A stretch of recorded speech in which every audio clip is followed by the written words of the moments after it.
Galing naman magluto ni James. Ano niluluto mo? Order ako. Order. French fries. French fries daw. Order daw. Luto. Luto na.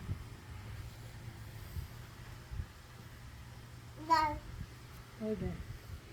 Bayad mo daw. Singilin mo ng bayad. Galing naman.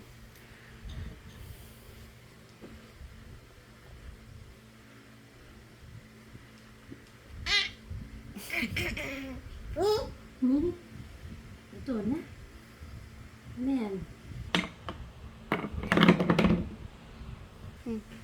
Pagluto mo si mami ng egg. Oh. Luto na yung chicken. Luto na po. Ba't huhugasan mo na.